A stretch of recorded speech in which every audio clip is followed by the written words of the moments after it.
Bossman Show special guest, Ryan Akers, with author of Getting Things Done. We're going to get things done today with Ryan today on the Bossman Show. He's out of Houston, Texas, and he's going to help us with some money tips today for during the pandemic and the holiday season and help you in 2021. My brother Ryan, how you doing, my man?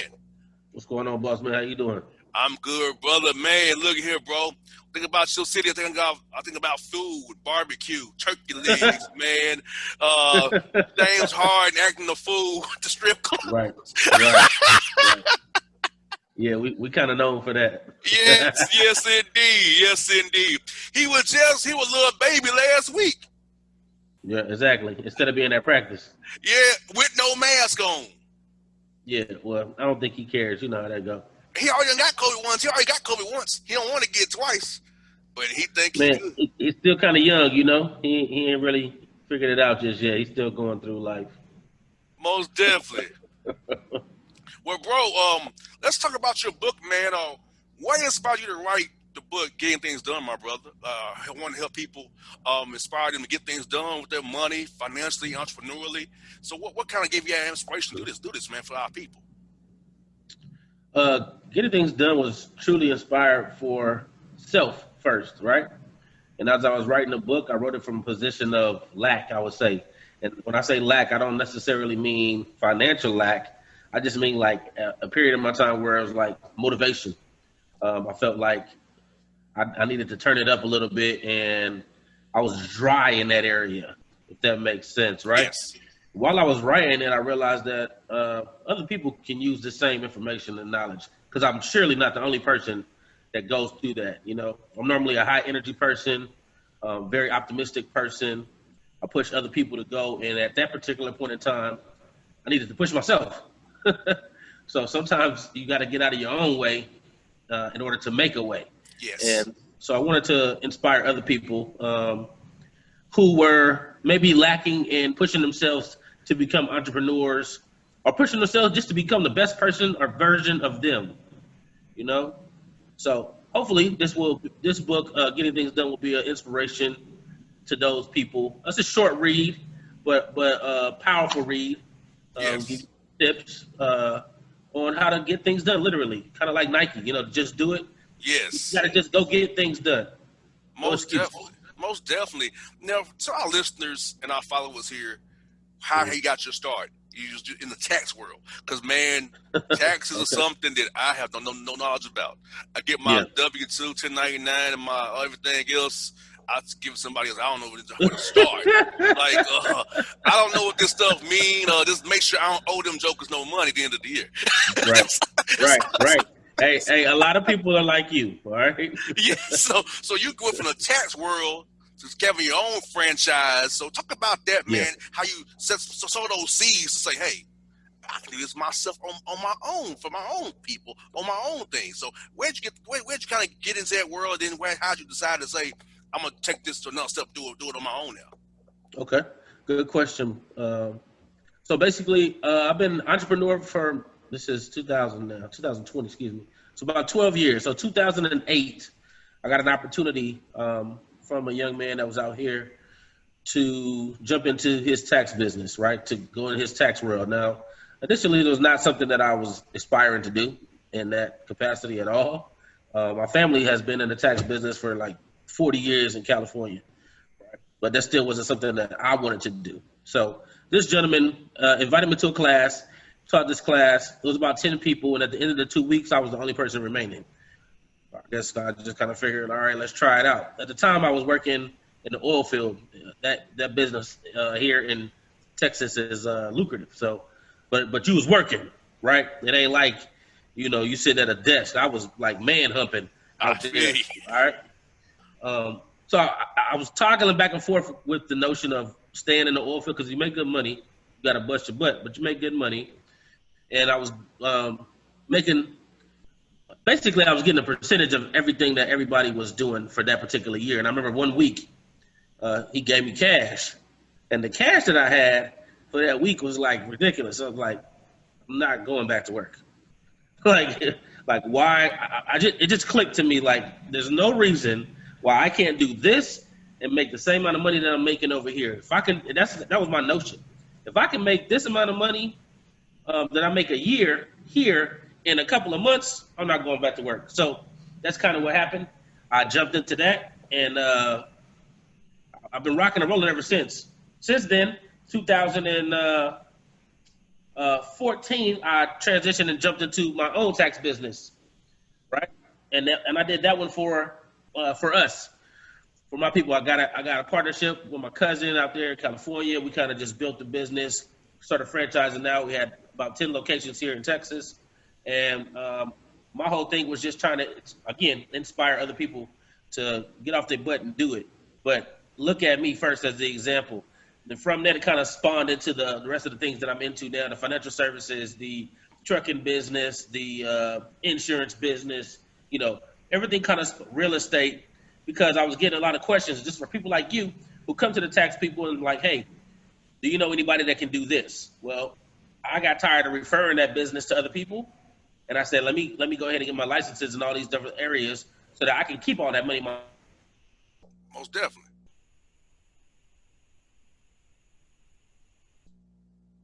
Here we are today. Most definitely, because like you said, man, a lot of those businesses you offer, man, are essential, and I mean essential. You need your taxes done. You need financial services, because, like I said in the beginning, a lot of us don't know about money. Thank God that my parents taught me about money. I know about growth stock mutual funds and single stocks, and I know about this stuff. I know about compound interest. Okay, we're gonna get in that later. Yeah. So I understand that I'd rather buy a pair of Nikes stock than buy a pair of Nikes. So now you're preaching. So I understand that. Hey, I want to build something for my financial future. Social Security ain't gonna be there when I get to retirement age. Me either. So you have to build your nest egg now while you're young. You can't chase the bling and glitz and glam and be podunk and trying to struggle being a gritty at Walmart in your 70s. Well, listen, this is kind of what they preach to us, though, right? Unfortunately for our society, what's pushed is an agenda to make us mentally retarded, where we think that only thing that's out there is being a rapper, being an athlete, and or being a drug dealer, right? Now, unfortunately, I fell victim to all of those things that we just talked about right there, right? Played ball growing up. Unfortunately, I had a past, right? Mm-hmm. And then you get caught up into that system where it's like, is this really it? Is this really all I can do? No, it's definitely not, right? And challenge myself to make a better term. Actually, it was because of my child. Once I had my daughter, everything kind of turned for me, and I realized, like, you know what? I was being selfish by doing some of the things that I was doing, and it's time for me to kind of grow up and be a man. And that was 17 years ago, right? Most definitely. And I'm gracious to God for allowing that to happen, because, who knows where I would be at right now if I would even still be here. But it's a blessing to be able to have a motivational factor to help you go forward and propel me into what I'm doing now, which is, trying to inspire and uplift other people and empower other people to get off your keister, basically. Yes. And see, that's a great point you make, Ryan, is this, because a lot of times people, they don't have that push. They just go with the status quo and go with the flow, is getting in that cycle of the same thing every day, the same thing every year, and not look ahead. You have to have a goal, be focused on something. What is it you want to accomplish? And, and get things done, your book helps with that. And also money-wise, right? If you want to have a nice house, a nice car, you might need to not try to do it right now and go in debt, because debt's not your friend.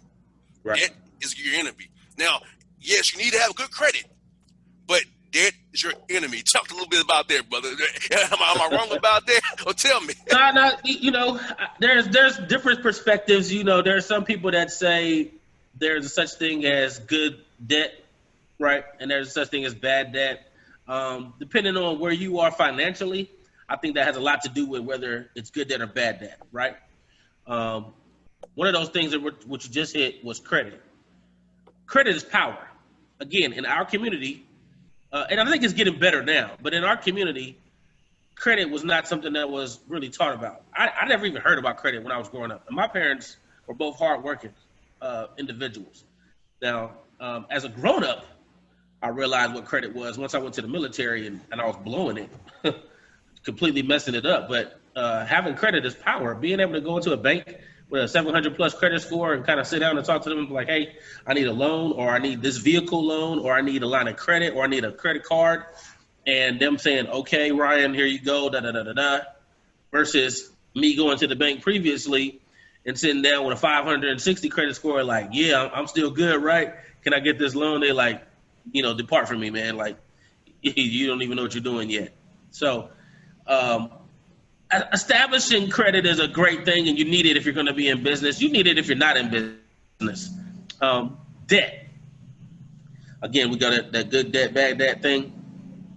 Debt is one of those things where if you just aimlessly added credit to yourself or added debt to yourself, try to get yourself in a bunch of loans just because it's available with no ability to pay it back, got a credit card because you was in college and they offered it to you with no ability to pay it back. That was me. Well, it's a setup anyway, right? When you go to college, or they used to do it. I don't think right now. A free T-shirts and pizza, man. There you go. And they know you need it. You're in college. They're like, food and clothes. They're going to come over here and get the credit card and blow it. I had 12, bro, one day. I signed up for 12 cards in one day.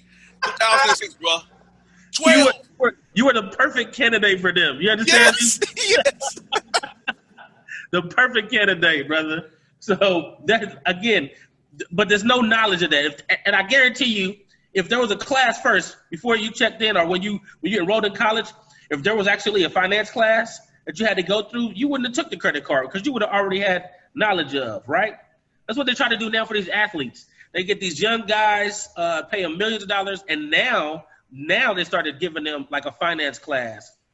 And you know what I mean? They start teaching them the importance of getting a business, getting a nonprofit, blah, blah, blah, blah. But again, you had to be a professional athlete to get that knowledge, and that's recently. But what about the regular individual? We go to school. How many times do they teach that in finance class or economics?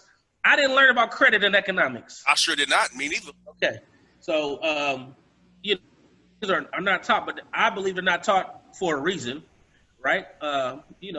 It behooves us to have people full of thinkers and are wise at making smart decisions versus the people that continuously bless the credit card companies' pockets every year because they're taking high interest credit cards and the rates are changing and all this other type of stuff. So, there's a true statistic that says they're making like almost $1 trillion a year just off of interest. Yes. $1 trillion a year off of interest. Yes. Right? So we must get smarter with your finances, and also, Len, let's work on our credit. Let's not let another year go by without us doing that. I'll give you an example. Capital One, I'm calling about. I have a Capital One credit card. Interest rate, me too. 12.99%, right?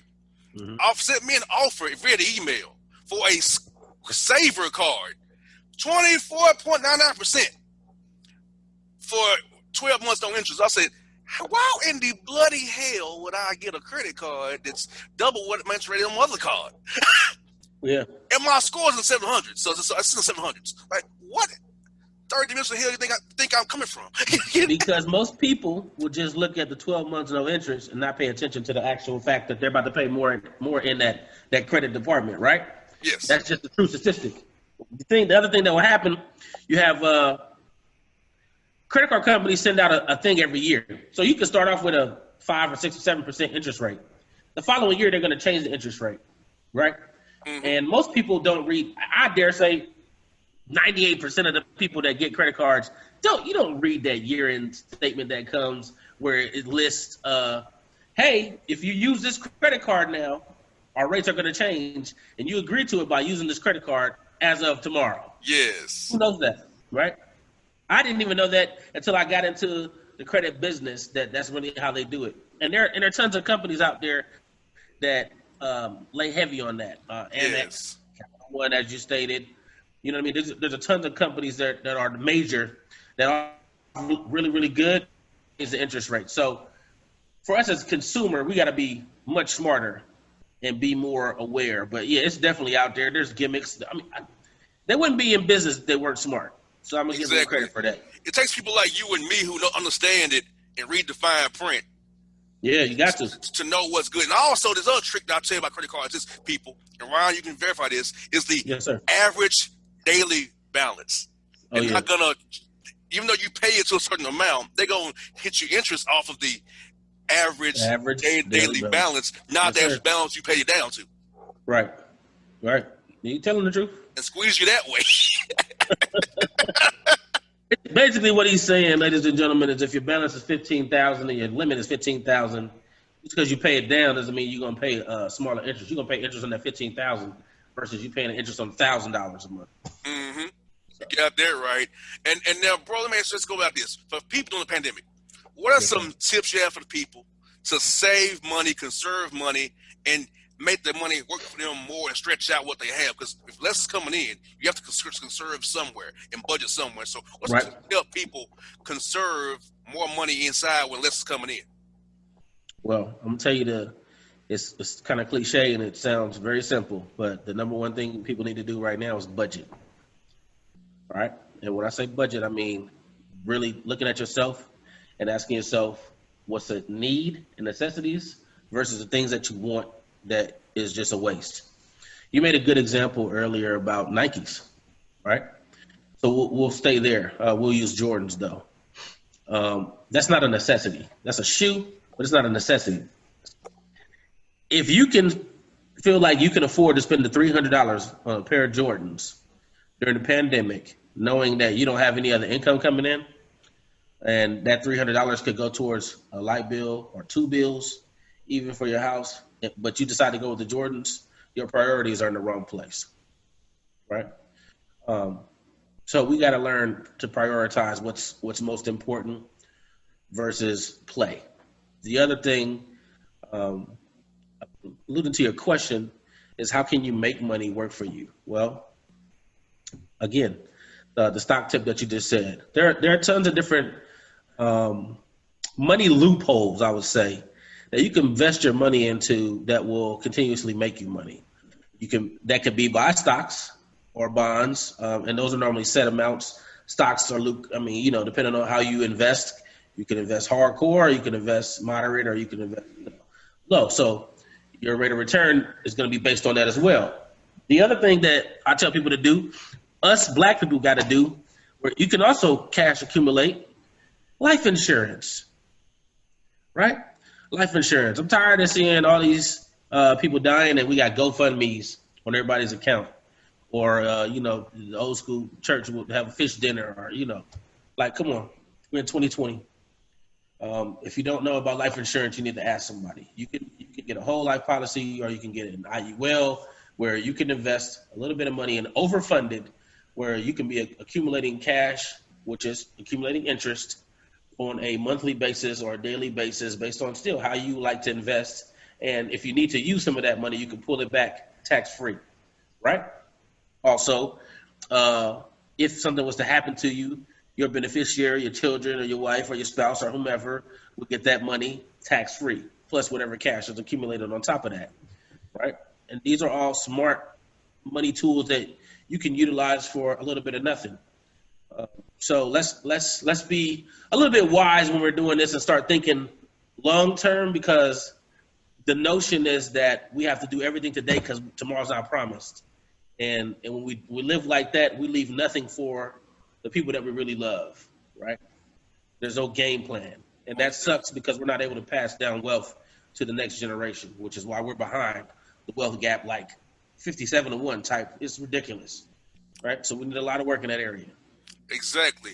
You have to have a plan. And also, you said budgeting. Like, a lot of people like to go out to eat and buy food and, maybe cook at home, maybe, like I said, need versus want, because I'm like, it's kind of basic, but it's just changing that mindset to that principle where I need to worry about me, not flexing for the gram or the book or the tweets. You know what I'm saying? Because, I know people who in the medical field make 6 figures a year can barely pay their rent every month because they want to flex. I'm like, come on.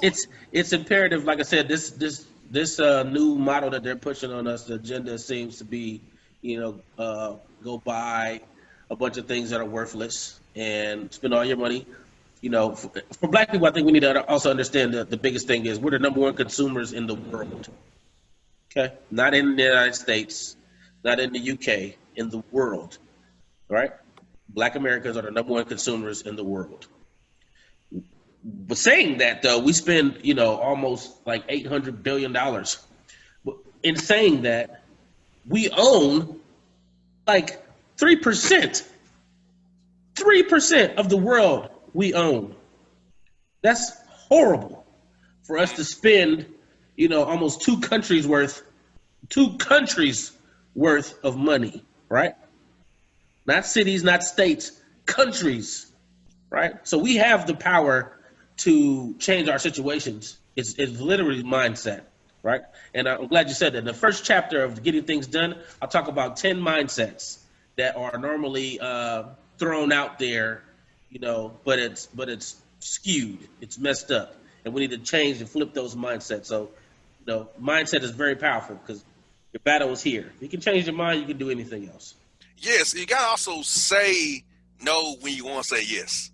Because I'm called cheap because I choose not to buy things I don't need. Like, look, I will go to JCPenney's, Kohl's, Woo, and buy what I need, and I'll be done with it. I don't wear the hip hop brands. I'm not flashy. I got called an old man by a female because I wear Kango hats and slacks and a button down. What you mean? She didn't like that beanie, man? Are you serious? I'm an old man. I'm an old man. You need to step up your swag. And this woman's in her 40s. I'm like, ma'am, swag. I'm thinking about my bank account and my 401k and my stock options, baby. I ain't worried about swag and flexing for the people in the ATL. Well, I hope for that lady's sake that she takes some tips because, she's in her 40s now. She's about to hit 50. And I hope she got her game plan together. She ain't just out here trying to buy Gucci and Louis bags that are going to be worthless. Fashion Nova. You know what I mean? Hey, listen, I told you already, our mindsets are jacked up. Yes. And it really is so that we don't get it almost. And it's so much the norm to the point I don't even watch regular TV, brother. Right? Because I feel like they just push the BS on us. I'm not a fan of any of the housewives of any city because I think it's a bunch of crap. Yes. And what it is to me personally, I feel like they're poisoning the younger generation of women to make them believe that certain things are normal when truly they're not, right? A lot of these housewives that are on TV are, had well-to-do husbands, right? At least at some point. Now, a lot of them may not even be married no more. They're not even housewives. Correct. They're divorced wives. They are. Like, how is that show even still going? Talk about housewives and you're not even a wife. But exactly. I don't get it. But hey, man, so to somebody that makes sense and it's entertainment. But what it really is poison. So I try to steer from that, but I also try to encourage people to, find you something that's solid and that makes sense, right? You have to make logic and common sense is not common for most people. You got that right. It's really horrible that we can say that, but it is. Now, for our people who are working, pre-tax 401k or Roth 401k, what are your thoughts on that? I'll take pre-tax because it lowers your amount of taxable income. So if I was to do that, I would employ almost anyone to do stuff pre-tax, right? Also for the reasons that, you can say pre-tax, and I have two different products that I normally push, right? Pre-tax, lower the taxable income. Post-tax, let them take the taxes now, and then you're tax-free later because they can only tax you once, right? So you're basically just deciding on if you want to be taxed right now or you want to be taxed later. There's two reasons why you would want that, right? Neither is wrong. It just depends on how you want to pay your taxes. Plus, if you take the taxes out right now, we already know the tax rate right now. If you think about it, in 20 years, do we think the tax rate is going to go up or going to go down, right? Most common, it's going to go up. So if you have the option and it makes sense for you to do that, take the taxes out right now. So that way, when you're ready to pull your money and use your money, you don't have to be taxed on it again. If you take the pre-tax dollars, you lower your taxable income right now. However, when you pull your money, you just have to know that whatever the tax rate is, you're going to be taxed on it. Got you. And for those who have company matches, I try to tell people who ask me, go up to your company match. If you can afford more, go more, depending on your budget and what you have. So what are your thoughts on that? I would say the same thing. If they're going to match you on something, match it. Right? That's free money. So whatever their max is on your match it, go up to that. I mean, if you choose to go over that, that's great. But I would at least go whatever they're going to match. So if they're matching 6%, put in 6%. If they're matching 7%, put in 7%. And then watch how it grows or watch how it doesn't. And then you'll know, the better of what you should do and what you shouldn't do. But if they're going to put it in, it's free money to you. Especially if you're going to be there long term. If that's a position where you feel like you're going to be there long term, man, get all the money you can. Most definitely. Now, the CARES Act, Ryan, allow people to pull out money from their 401ks. Yes. What is the impact of that? Because I got a lot of people who reached out to me saying they took money out of that 401k, so I wanted to hear from you about that. So what's the impact of that tax-wise now and down the road? And they have to refund their 401k that they took out the money out of already. If you got a loan on your 401k, took out a loan against your 401k, normally there's not a tax penalty because you're paying back your own money. If you're just taking out money, then yes. When you take out money from your 401k, you want to pull 40, 50,000, 10,000, whatever it is, you need to make sure that you're checking that box where you take an extra 10%. So take the initial 10% and take the extra 10% because that money is going to be added to your income on your taxes for whatever year that is.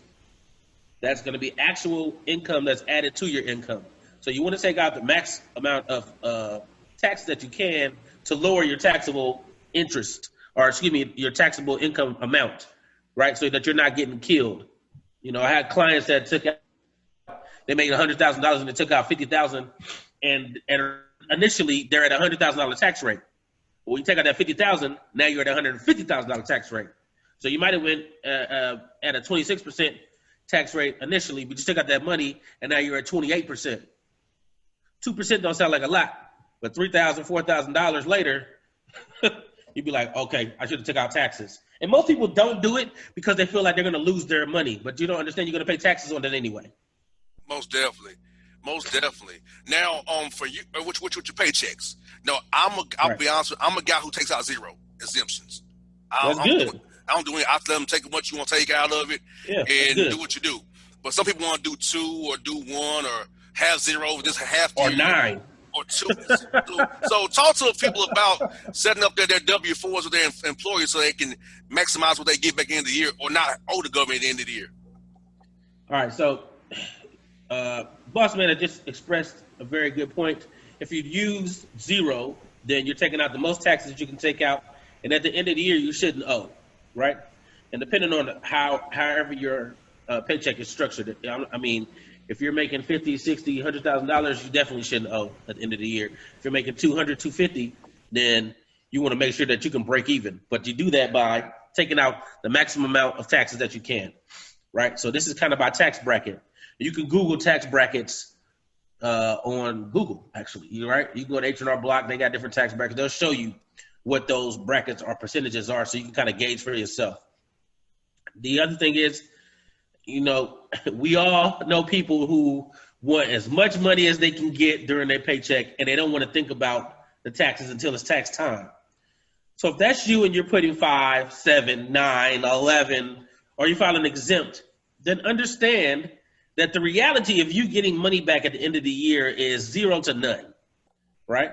Now, you might be doing some fugazi, but the reality is you should be paying some kind of money back to these people, right? The amount, that depends on your tax professional or CPA or whatever, but you definitely, because you didn't take out any taxes, right? So what makes you think that because you didn't take out any taxes, that they're going to give you some money, like they owe you this? And this is the thing that throws me off about people. Maybe they don't understand this, so I'll say this. The only reason you're getting tax money back is because you paid taxes in. Yes, you paid too much in. Right? So that's the only reason they're giving you something. It's not because you are owed this by the government. That's not it. If that was the case, man, they owe me $1 million, but you get money because of the money that you paid in the taxes. And basically, it's a loan that you overfunding your loan all year long, and if you overfund it right, then you get money back. If you don't fund it at all, you have to pay those people what you owe. Give Caesar what's Caesar's, basically. Yes, you got that right. And last one on the money tip, if we go to the entrepreneurial tip, is this. Yes, for people out here who want to get involved in stocks, do you recommend Robinhood, Acorn, and Webull, or do you recommend them get with a brokerage like TD Ameritrade to try to do that? Or go try to get a mutual fund, maybe some moderate ones don't go too aggressively. So what are your thoughts on people who want to invest money or do a Roth IRA even? So what are your thoughts on those investment options for people who want to get in that retirement thing and help them be wealthy down the road and build that wealth? So I actually have Robinhood and Acorn and a few other ones, right? E-Trade. All of those are good if you like to play around, if you want to see for yourself kind of what's out there. I would tell you to get a start with doing it like that. Depending on the amount of money that you have to invest, it may be lucrative for you to go to a TD Ameritrade or one of the big stock brokers that are out there who can kind of assist you. I mean, they get paid off of your money. So it behooves them to put you in a good product, right? However, if you just want to get started, yeah, definitely try Robinhood or Acorn or something like that where you can kind of control what's good and invested, but that requires you to pay attention. When you go to one of the big boys, you kind of just say, hey, this is my amount, and you let them know, like, I want to invest moderately or, high risk. High risk means high reward, though, but or you want to do, a low scale, like you just want to be safe. Put it someplace where I can make 2-3%, you know what I mean, and be comfortable. But it's over time. Stocks are not a home run hitter, right? Stocks are something that grows with time. So as long as you understand that you can put some money in stocks, every blue moon you might hit a home run. Though maybe there is some penny stocks that are out there that are going to boom in the next couple of months. Well, that's few and far between. But what you want to do is get like with a Nike or with a Jordan or a Starbucks or something that's consistently growing. Google, Facebook. So try to get in low and sell high. Basically, is the concept for stocks.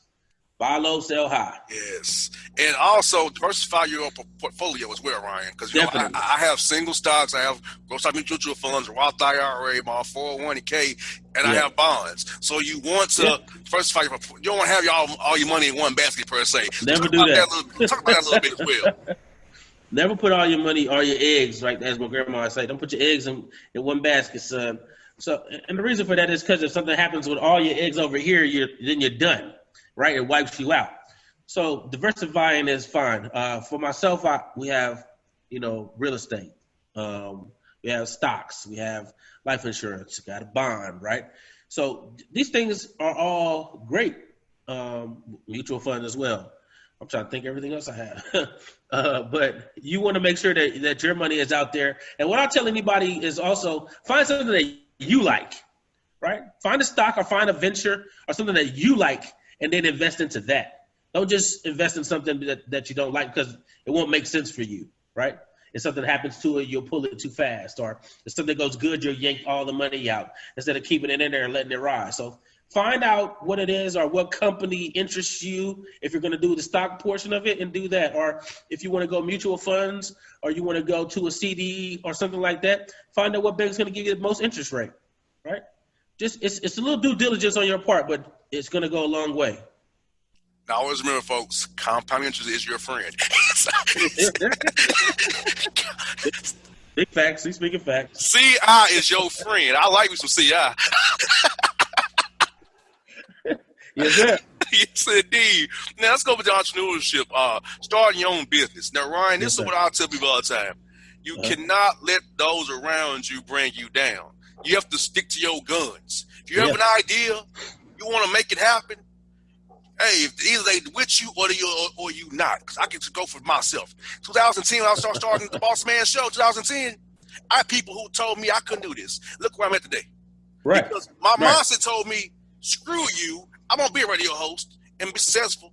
And God willing, I've done it, and I'm doing it now. So when you have an idea, sticking with it. When you have an idea, you gotta not let those around you, be family, friends, coworkers, whoever, take you off your path and bring you down. Yeah, I would say to that, and I say this all the time because I have real life friends. One of my best friends told me when I first got into the tax business and I stopped working in the oil field that I was crazy. He's my best friend now, right?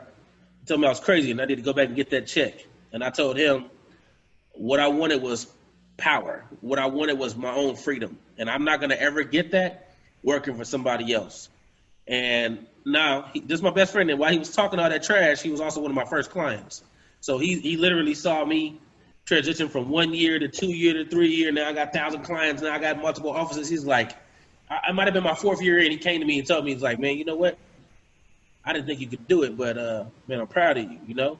And the reality sunk in for me because what you have to realize is that most people, and I heard this from a preacher, most people want to be told what to do, right?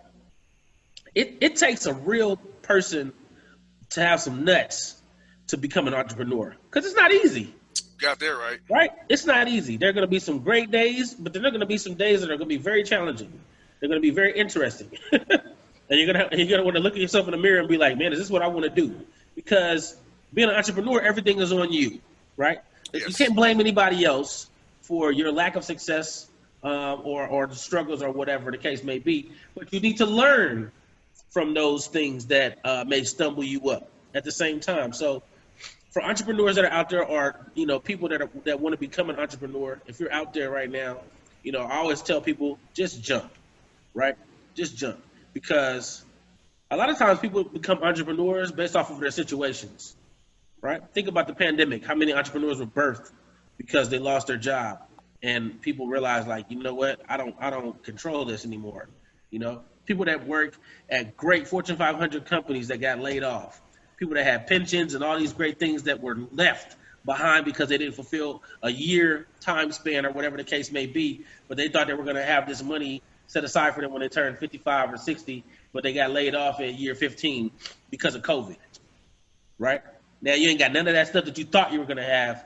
You know what I mean? You've lost all those things. Now what are you going to do? So I challenge people to understand that you can have a great job and that job can pay you great, but get a side hustle at least.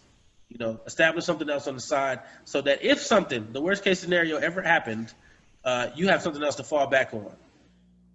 A hobby or a little passion or a thing like that. But like I said, for those individuals like myself and yourself who are, you know, the entrepreneurs that do this on a daily basis, man, understand to be 10 toes down with it. And the race isn't given to the swift nor to the strong, but to the one that endures. So you're going to persevere through this. Nipsey Hussle said, the marathon continues. Understand that this is a marathon, not a sprint. Right? Exactly. And, you know, you can't let those outside forces affect your mental or you better not. Your naysayers, your doubters, because like your best friend and people I know came to me and said, wow, you really did this. You really said you're going to do this. I didn't think you could do it. But you have to believe in yourself. Self-love is the best love. Believe in self first. Know you can do this. Have confidence in you and pray to God and have your mindset so you can do those tough days. Like for me, right now, my advertising money is not what it used to be, but I'm still doing my job, right? I'm here hustling still, right? I'm not letting it bring me down. I ain't been in my studio in months, but I'm here in my basement talking to you right now on the show, right? Got to make it happen, right? Adapted and adjusted to make my business flow, keep running. So talk about that, how you that mindset thing, like getting things done, all goes hand in hand. I'm going to give 3 words, and I learned this the hard way.